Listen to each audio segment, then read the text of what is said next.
የአክብሮት ሰላምታችን በያላችሁበት ይድረስ። የተወደዳችሁ የአዲስ ፖስት ቤተሰቦች እንደምን አላችሁ?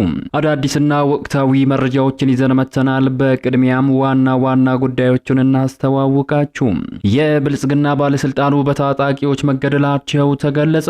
ከፍተኛ የብልጽግና ባለስልጣኑ ለስራ ጉዳይ በተሽከርካሪ እየተንቀሳቀሱ ባለበት ወቅት በተፈጸመው ድንገተኛ ጥቃት ሾፌራቸውንና ጠባቂዎቻቸውን ጨምሮ ባለስልጣኑ መገደላቸው ተሰምቷል። የባለስልጣኑን ድንገተኛ ግድያን ተከትሎ የሐዘን መግለጫም ተሰጥቷል። ሙሉ መረጃው በዘገባችን ተካቷል። በዝርዝር ታደምጡታላችሁ። በሌላ ሰበር መረጃ የሱዳኑ አስከፊ ጦርነት ወደ ኢትዮጵያ እየተስፋፋ መሆኑ ተነገረ። አስከፊውና ደም አፍሳሹ የሱዳን የእርስ በርስ ጦርነት ወደ ኢትዮጵያ እየተስፋፋ መሆኑን የተባበሩት መንግስታት ድርጅት ገልጿል። የህወሓት ጦርም በሱዳን እየተካሄደ ባለው ጦርነት መቀላቀሉም ከፍተኛ መነጋገሪያን ፈጥሯል። ዝርዝር መረጃን ይዘናል። በሌላ መረጃ በወልቃይት ተኩስ መከፈቱ ተሰማ።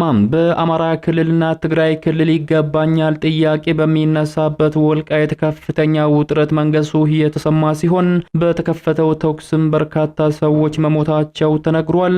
በሌላ በኩል በአማራ ክልልና በትግራይ ክልል መካከል የማንነትና የወሰን ጥያቄ ከሚነሳባቸው አካባቢዎች መካከል በርካታ ሰዎች በታጣቂዎች እየታፈሱ መሆናቸው ተሰምቷል።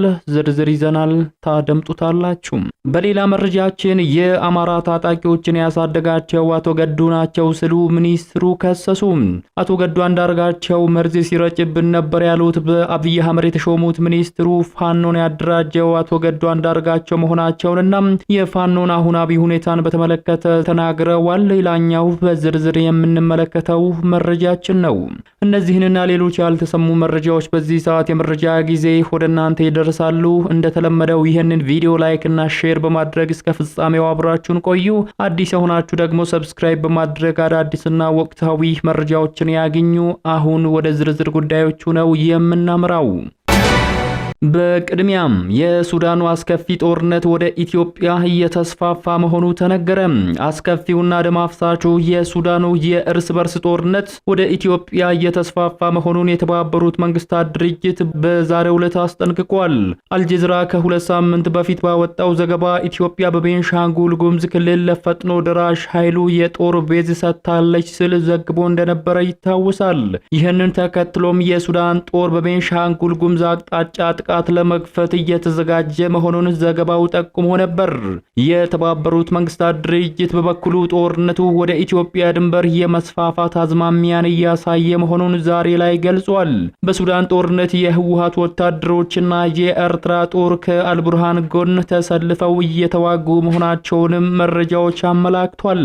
የተባበሩት መንግስታት ድርጅት የጸጥታው ምክር ቤት በሱዳን እየተባባሰና ከጊዜ ወደ ጊዜ ዓለም አቀፋዊ መልኩን እየያዘ የመጣው ግጭት ወደ ጎረቤት ሀገራት በተለይም ወደ ኢትዮጵያ ሊዛመት እንደሚችል ነው ያስጠነቀቀው።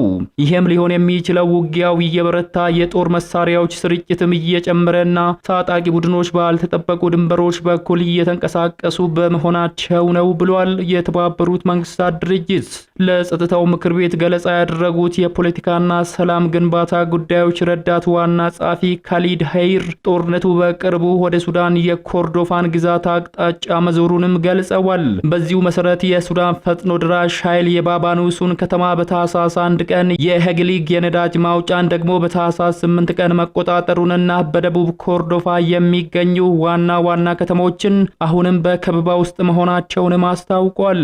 ኃላፊው አክለውም በሱዳንና በደቡብ ሱዳን መካከል እየታየ እንዳለ ሁሉ ታጣቂ ቡድኖች ድንበር ተሻግረው የሚያደርጉት እንቅስቃሴ ለቀጠናው መረጋጋትን ሊያሳጣ እንደሚችል ተጽዕኖ እንዳለው ማስጠንቅቀዋል። ወደ ቀጣዩ መረጃችን ስናመራ በወልቃይት ተኩስ መከፈቱ ተሰማ። በአማራ ክልልና ትግራይ ክልል ይገባኛል ጥያቄ በሚነሳበት ወልቃይት ከፍተኛ ውጥረት መንገሱ የተሰማ ሲሆን በተከፈተው ተኩስም በርካታ ሰዎች መሞታቸው ተነግሯል።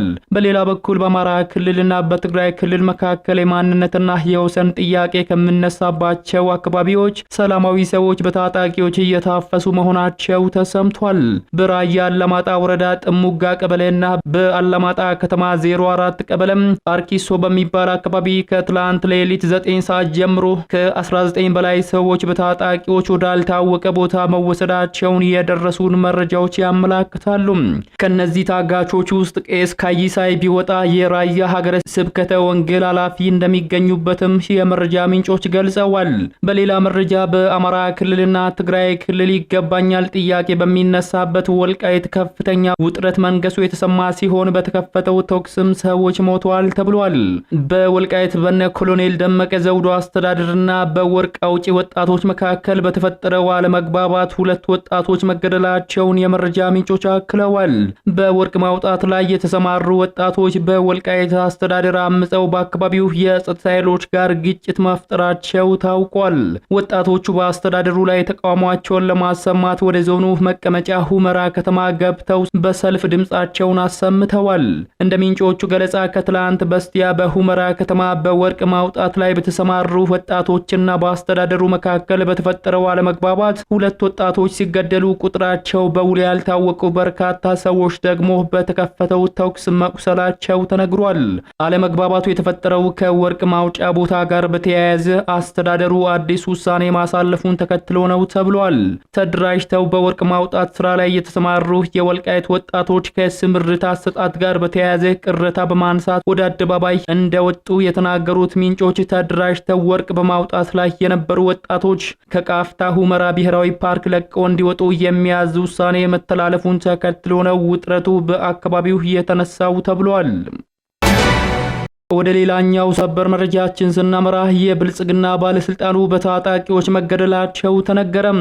የብልጽግና ባለስልጣኑ ለስራ ጉዳይ በተሽከርካሪ እየተንቀሳቀሱ ባለበት ወቅት በተፈጸመባቸው ድንገተኛ ጥቃት ሾፌራቸውን ጨምሮ ባለስልጣኑ መገደላቸው ተሰምቷል። የባለስልጣኑን ድንገተኛ ግድያን ተከትሎ የሐዘን መግለጫም ተሰጥቷል።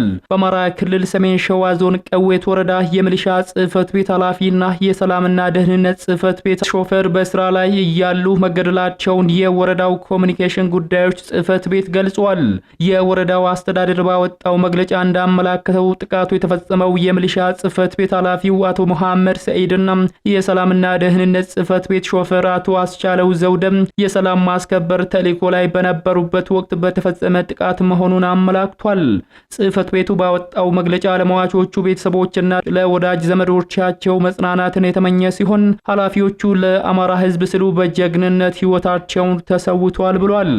የወረዳው አስተዳደር ጥቃቱን የፈጸሙትን አካላት ሰላም ጠላይሎች ሲል የገለጻቸው ሲሆን እነዚህ አካላት በህብረተሰቡ ሰላምና ደህንነት ላይ አደጋን እየደቀኑ መሆናቸውን በመግለጫው ላይ ኮንነዋል። የመከላከያ ሰራዊትና የክልሉ የጸጥታ አካላት ጥምር ጦር ድርጊቱን ፈጽመዋል የተባሉትን አካላት ለህግ ለማቅረብ እየሰሩ መሆኑን የገለጸው የወረዳው መግለጫ ህብረተሰቡም ከጸጥታ አካላት ጎን በመቆም የተለመደውን ትብብሩን እንዲያደርግም ጥሪ አቅርበዋል። የአማራ ታጣቂዎችን ያሳደጋቸው አቶ ገዱ ናቸው ሲሉ ሚኒስትሩ ከሰሱ። አቶ ገዱ አንዳርጋቸው መርዝ ሲረጭብን ነበር ያሉት የቀድሞ የመከላከያ ሚኒስትር ዶክተር አብርሃም በላይ ፋኖን ያደራጀው አቶ ገዱ መሆናቸውን ገልጸዋል። የቀድሞው የመከላከያ ሚኒስትር ዶክተር አብርሃም አቶ ገዱ አንዳርጋቸውን በተመለከተ ሰፊ ጽሑፍን አስተላልፈዋል። ዶክተር አብርሃም በላይ በማህበራዊ ትስስር ገጻቸው ላይ ባጋሩ ጽሑፍ አቶ ገዱ በሰሜኑ ጦርነት ወቅት የነበራቸው አቋም ወጥነት የጎደለው ነበር ሲሉ ተችተዋል። እንደ ሚኒስተሩ ገለጻ በሶስተኛው ዙር ጦርነት ወቅት የመንግስት ከፍተኛ አመራሮች ወደ ግንባር ሲዘምቱ አቶ ገዱ የተሸናፊነት ስነ ልቦና ተላብሰው ነበር ብለዋል። በአንጻሩ የመከላከያ ሰራዊት ህወሓትን ከአማራና አፋር ክልሎች አስወጥቶ ወደ ትግራይ ከመለሰ በኋላ መንግስት ጦርነቱን በዚያው ለማቆም ሲወስን አቶ ገዱ ግፋ በለው የምን ማቆም ነው በማለት የጦርነት አራጋቢ ሆነው መቅረባቸውን ዶክተር አብርሃም አስታውሰዋል። በተጨማሪም የማንነትና የወሰን ጥያቄዎችን በህጋዊ መንገድ እንዲፈቱ አቅጣጫ ተቀምጦ ሳለ አቶ ገዱ አንዳርጋቸው የህግ ማስከበር ዘመቻውን እንደ ሽፋን በመጠቀም የመሬት ይዞታዎችን በጉልበት ለመውሰድ ሲንቀሳቀሱ እንደነበርና ሐሰተኛ ትርክቶችን በአካባቢው ሲያሰራጩ እንደነበር ሚኒስተሩ ወንጅለዋል።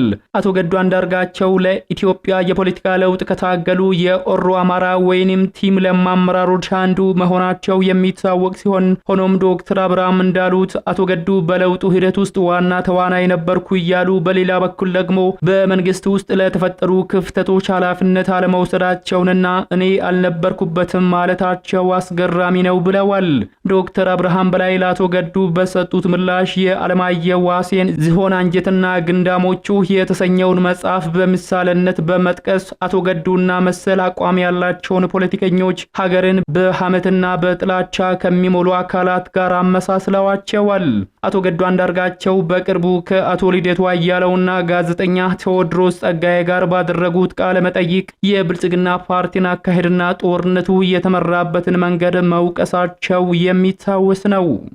የተወደዳችሁ የሚዲያችን ቤተሰቦች ለሰዓቱ ያዝንላችሁ መረጃዎች የተከታተላችሁትን ይመስሉ ነበር። ከሰዓታት በኋላ በሌሎች አዳዲስ መረጃዎች ዳግም እስከምንገናኝ በያላችሁበት መልካሙን ሁሉ ተመኘን።